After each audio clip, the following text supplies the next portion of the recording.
motion of a body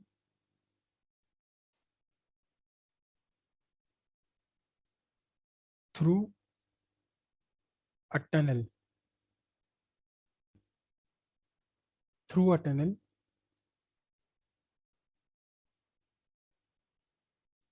passing through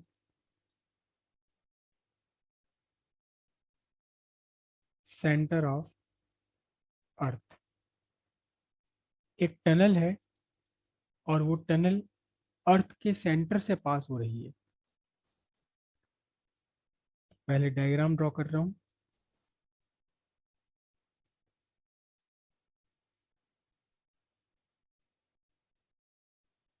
मुझसे circle कभी भी बढ़िया सर्किल नहीं बनता, ओरिजिनल कंपनी वाला सर्किल नहीं बनता, काम चलाऊ सर्किल ही बनता है। चलो, काम चलाओ सर्किल बन गया। ये अर्थ है और इस अर्थ के थ्रू पूरी आर पार आपने एक टनल खोद डाली, एक टनल आपने खोद ली।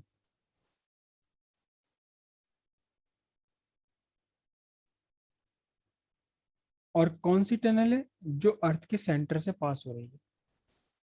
अर्थ के सेंटर से पास हो रही है। मैं इस अर्थ का सेंटर को लिख रहा हूँ सी। यहाँ एक साइड ये ओपन है टनल और दूसरी साइड यहाँ हम दिल्ली में से ओपन कर रहे हैं, दूसरी साइड न्यूयॉर्क जाकर ये ओपन हो रही है, अप्रोक्सीमेटली न्यूयॉर्क में अपोजिट।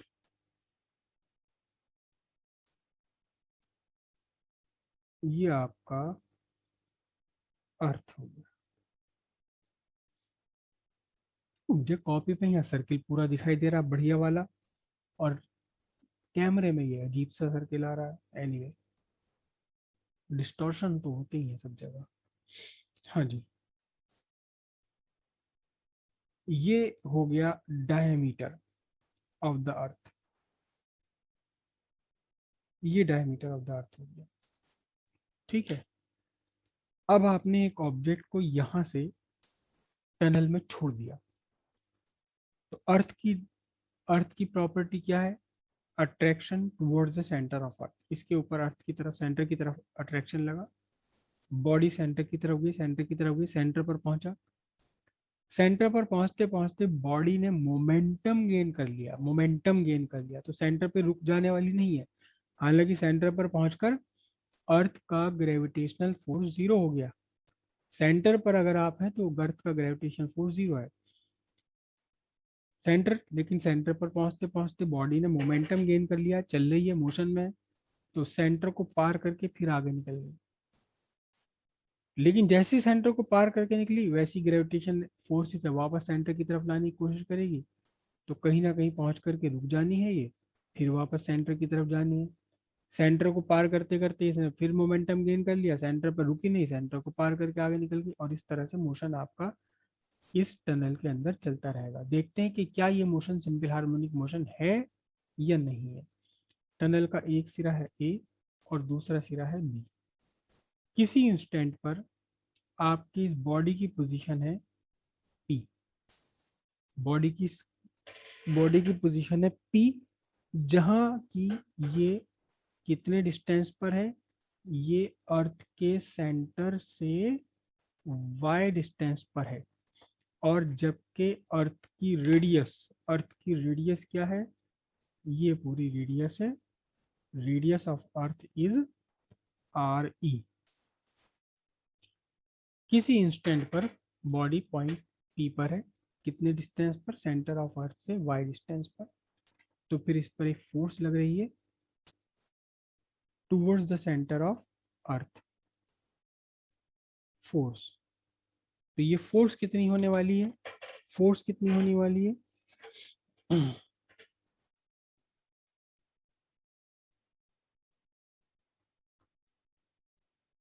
एट पी,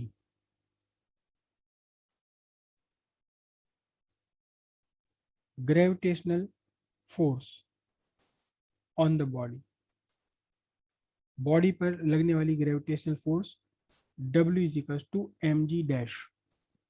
अब मैं जी डैश क्यों लिख रहा हूँ? क्योंकि यहाँ जी डैश है ग्रेविटेशनल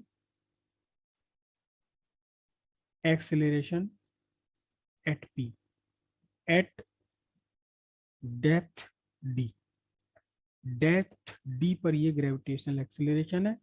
अर्थ सरफेस से कितनी गहराई पर है ये? अर्थ सरफेस से डी गहराई पर है, डी डेप्थ पर है, और सेंटर से कितना डिस्टेंस पर है? वाई डिस्टेंस पर है। तो ये डी डैश की वैल्यू हम पहले ही ग्रेविटेशनल फोर्स में हम पढ़ चुके हैं, बिल्कुल सही प्रखर गर्ग ने इसको बोला है, G dash is equal to G into 1 - d/r/e। ये पहले हम पहली फॉर्मूला डिस्कस कर चुके हैं, ठीक है। तो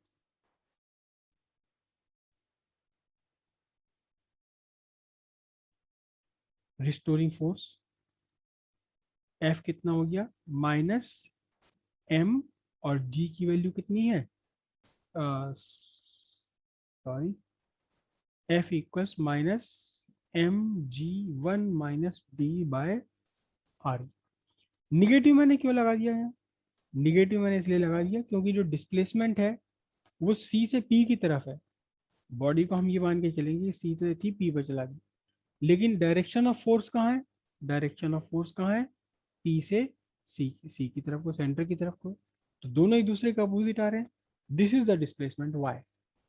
कहाँ? From C to P, but the force is from P to F। Force is from P to F, तो इसलिए अपोजिट डायरेक्शन शो करने के लिए लगा है। एक्सेलरेशन कितना होगा? नहीं, थोड़ा सा इसे अभी हम सॉल्व कर लेते हैं। -mg/e-d/re। और जरा देखना तो सही यहाँ, RE - d, इस पूरी RE में से अगर आप ये D सब्ट्रैक्ट कर दोगे तो क्या बचेगा आपके पास? आपके पास बचना है क्या? Y। तो फिर फोर्स कितना हुआ? F is equal to -mg/y/re। ठीक है। ये मौसम ठंडा है तो ये इंक मेरी सूख नहीं पाती, और कुछ देर तक ये झिलमिलाहट सी अजीब सी दिखाई देता है, रिफ्लेक्शन को मारती है। Anyway, acceleration, acceleration A equals force by mass. तो कितना हुआ? Acceleration A equals minus mass से डिवाइड कर दीजिए बॉडी के, Y ji Y by R ई। अब फिर से वही की वही कहानी, सारी वही की वही कहानी है, कुछ भी इसमें डिफरेंस नहीं है। क्या? कि अगर आप यहाँ देखें ध्यान से, क्या देखें तो G and R E R constant, hence acceleration directly proportional to y acting in the direction opposite to y। A directly proportional y minus y, hence motion of body is simple harmonic motion। कैसी हो गई? Motion of the body हो गया कैसा?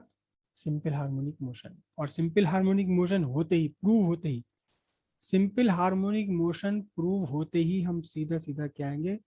Hence simple harmonic motion क्या लिखा था? Acceleration minus omega square y. अब ये भी एक्सिलरेशन ऑफ बॉडी है, ये भी एक्सिलरेशन ऑफ बॉडी है, दोनों हम इक्वल कर दें, वही पुरानी कहानी, minus omega square Y equals minus G Y by R E. Y से वाई कैंसिल हो गया दोनों साइड, बचा क्या आपके लिए? बचा omega square equals G by R E. Okay, omega कितना हुआ? Square root G by R E.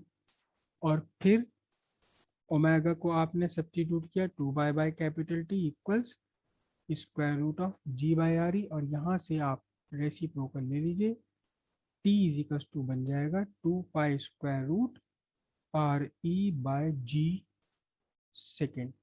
और यहाँ से फिर वही स्टैंडर्ड वैल्यूज जब आप सब्स्टिट्यूट करेंगे, सब्स्टिट्यूटिंग स्टैंडर्ड वैल्यूज, तो टाइम पीरियड वही निकल कर आएगा 84.6 मिनट।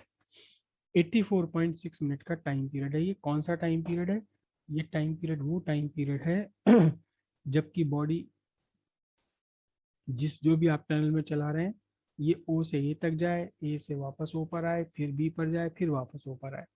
या इसे हम ये भी कह सकते हैं कि ए से ओ होते हुए, ए से सी होते हुए बी तक जाना, और बी से वापस सी होते हुए ए तक जाना। इस पूरे प्रोसेस में लगेगा 84.6 मिनट्स का टाइम।